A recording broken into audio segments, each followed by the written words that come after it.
Magandang araw sa lahat. Welcome to the Project Ligtas Kalayaan podcast, where we talk about how every Filipino family can be ready and safe during earthquakes. I'm Sandro Ibrahim. I'm James Humon. And I'm Daniel Mando. And in this episode, we'll explore why preparedness matters, what our campaign does, and how each of us can make a difference in our communities. Our campaign, Project Ligtas Kalayaan, is all about helping Filipino families be ready for earthquakes through awareness, drills, and the COVAD challenge. Let's face it, earthquakes are unpredictable.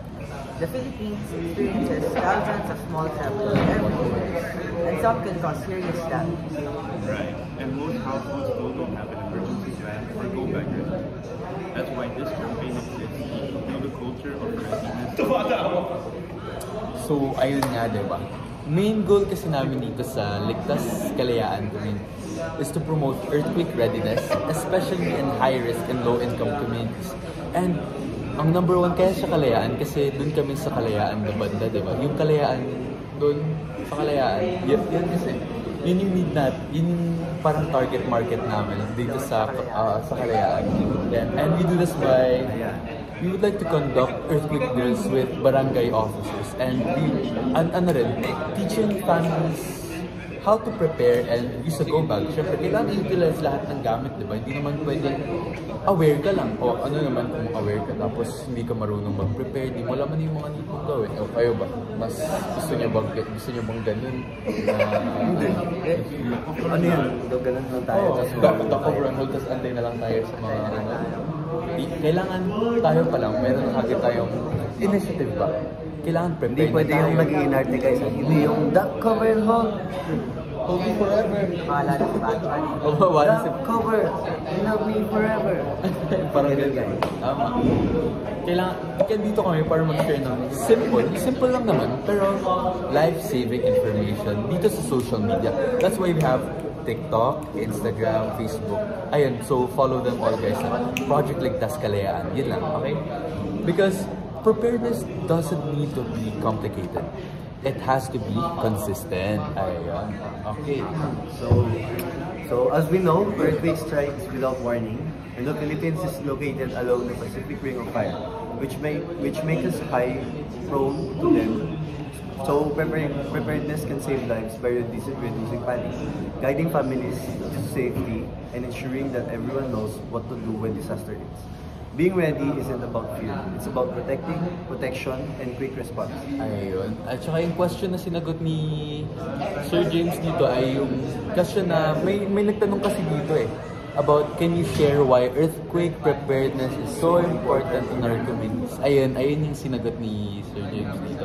At maraming salamat sa nag-comment ngayon at meron po tayong isa pang magko-comment. Ayan. Okay. Ano yung tanong niya? What common challenges do families face when it comes to disaster readiness? Sige, sinong gusto nyo sumagot naman? Sige, ako na lang. Sige. Ikaw na ako na. Sige, ako na. Sige, ako na. Moment. So, what common challenges do families face when it comes to disaster? So, madaming pamilya na hindi pinaprioridad yung preparedness just because they think disasters won't happen to them. So, others lack information, resources, time to prepare, go bags, or make plans sa mga evacuations, ganun. So, some also feel overwhelmed about where to start. That's why awareness campaigns like Project Ligtas Kalayaan are vital. They make preparedness simple, practical, and accessible. Diba? Kailangan maging accessible. Tsaka simple lang naman, di kailangan maging complicated, diba? Mas pipiliin natin yung simple kaysa sa mga komplikado. pero baka may tanong kayo guys na sa amin ba nagsisimula na kami ganito? Nagsisimula kami ng campaign pero yung family namin di prepared. Sa tingin niyo, di kami prepared? Ako, nagkakamali kayo dyan. Ito sa Andrew may tanong dito. Ano ba yung tanong Sabi niyo, how has Project Ligtas Kalayaan helped raise awareness or preparedness? Nako, magandang tanong yan. Parang na-struck ako dun sa tanong na yun. So, itong campaign kasi na to, in-encourage yung mga communities to take small but meaningful steps. Ayun. Like, kunyari, pag-join sa Go Bag Challenge. Kasi meron tayong challenge about sa Go Bag. Parang tignan natin. Mamaya, tackle natin about it. At saka, participating in earthquake drills, kaya na kailangan din natin yung barangay, diba? Para mag-participate sa atin. Di ba kahapon na, nag-earthquake drill na tayo? Oh, yun. Di ba nag-start na kagad eh. Tapos nun, Mabilis ang aksyon. Kailangan nyo practice lahat. practice talaga. Hindi na kukuha sa biglaan. Oh, kapag binigla, sa tingin mo, magugustuhan ng... Wait lang, iba. Forever. Okay. So, at saka isa rin sa ano namin is through social media. Ayun, maging updated kayo guys sa Project Ligtas Kalayaan. Lalo na yung mga nasa Kalayaan ngayon, nasa Kalayaan communities, okay? Kasi makaka-help to ng sobra sa inyo. Tapos nun, meron din mga school talks, tapos community partnerships, ayun sa barangay at saka sa iba't iba pa. Kasi Tama. may mga families kaming pinapaalam ang importance ng readiness and nagpo-provide din ng clear guidance kung ano nga ba kailangan include sa go bag at saka kung ano kailangan gawin kapag nagkaroon na ng mga emergencies. Okay? Tapos, okay. Salamat. Okay, nasagot naman yung tanong. Okay. Yan. May another question tayo ngayon, Marco. Ayan, Marco. Ano mo sagot? What simple actions can listeners Okay lang. Para malakas. Okay, hindi narinig ng viewers natin. Oo. Narinig na ba, guys? What simple actions can listeners start doing today to be more prepared? I think this is a basic question, and it's also important. So to answer that, start by packing a go bag with essentials: water, first aid supplies, flashlight, and important documents. Make a family plan, assign meeting spots, and practice what to do when an earthquake happens. You know, documents and go bag and stuff. Stay informed by following trusted sources like Facebook or your local barangay. Small actions today make a difference. So, ito din. How can young people or students contribute to making their barangay more earthquake ready? Yan, magandang tanong yan. So, young people play a key role in spreading awareness. Sa atin, simulan na natin yung pag-organize ng mini drills at school, pag-share preparedness tips online, Tapos, lalo na sa kailangan social na rin- media natin, araw-araw tayo nagpo-post niyan. nag-retweet. Kinailangan na nga, require na nga tayo ng school magdala ng helmet. Meron na rin tayong Go bag. Yun, yan.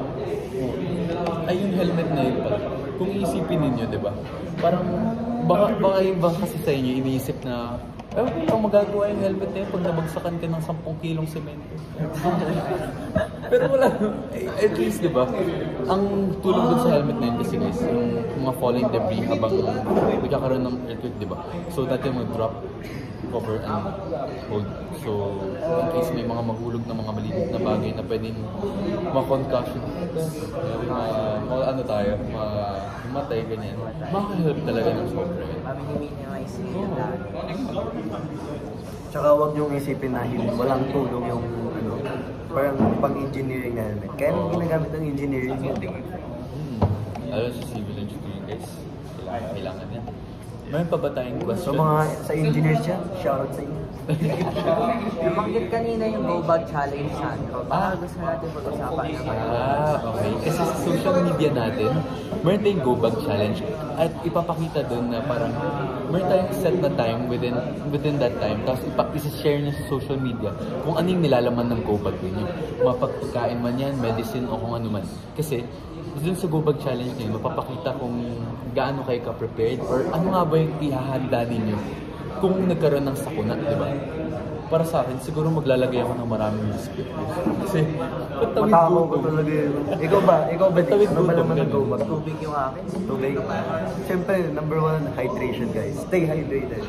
Kahit nasa kuna, minom ng tubig. Kailangan. May mga kilala akong hindi uminom ng tubig dyan. Baka ikaw yun, ha? Lakas ko. Ano mo to? Kinalahati ng tubigin ko. Kakalpuno ko pa lang. Yung mga hindi nagtutubig dyan. Energy bar. Pagka na energy tayo. Tapos, may pa bang mga question na, ano? Halos parang ano naman.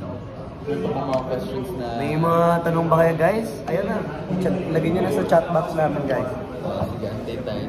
Antay tayo. Baka may dumating. So, pag-usapan natin yung ano nga ba yung kailangan natin para maiwasan natin yung mga risk. O may mga risk, ano? So, yun, by simply preparedness. Kaya nga disaster risk reduction. Diba? By preparing, you can reduce the risk. Tama.